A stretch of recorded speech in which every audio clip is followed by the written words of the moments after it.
receptividade dos irmãos. Quando a receptividade é boa, a gente volta, viu? Que Deus possa abençoar a vida de cada um de vocês. Desde já eu quero dizer que trago um abraço do meu pastor Roberto Reis.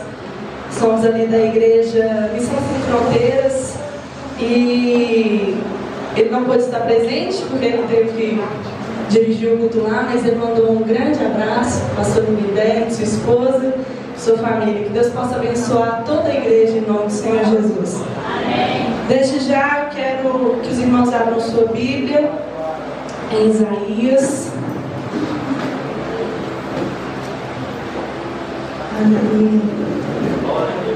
Isaías, capítulo 60.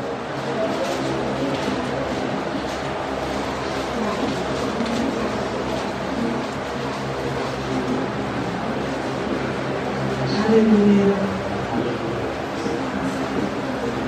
Isaías 60, versículo 1. Todos acharam? Amém. Que diz assim: levanta-te, resplandece, porque já vem a tua luz, e a glória do Senhor vai nascendo sobre ti. Porque eis que as trevas cobriram a terra, e a escuridão os povos. Mas sobre ti o Senhor virá surgindo, e a sua glória se verá sobre ti. E as nações caminharão à tua luz, e os reis ao esplendor que te nasceu. Levanta em redor os olhos e vê.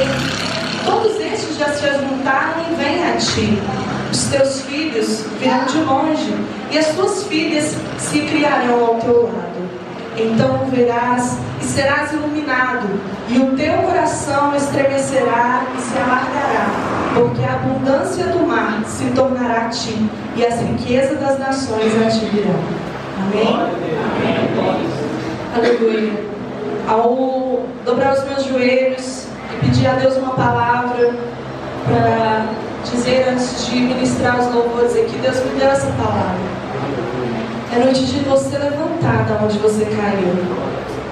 Às vezes as pessoas nos veem com perfeição e nós não somos nada de perfeito, porque existe só uma pessoa perfeita que é o Senhor Jesus. Mas Deus está te mandando nessa noite: levanta-te. Não importa o que aconteceu, o passado já foi. Não importa o que aconteceu, as tristezas, as mágoas, as lutas. Aleluia, principalmente para os jovens.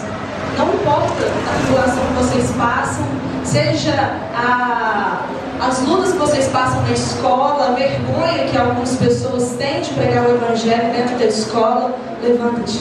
Vocês são luz lá dentro. Amém? Toda a igreja, onde você for, seja luz. Levanta-te. Não há tempo de brincadeira. Não há tempo de brincarmos mais. O Senhor Jesus está voltando. E Ele precisa de profetas aqui na terra que estão dispostos a levantar e pregar o Evangelho. Aleluia. Não importa a situação que você está passando. Levanta-te. Amém? Então não importa se foi morte. Não se importa se foi perda de emprego. Não se importa se foi pecado. Não importa. Levanta-te. Porque o Senhor é fiel. Amém?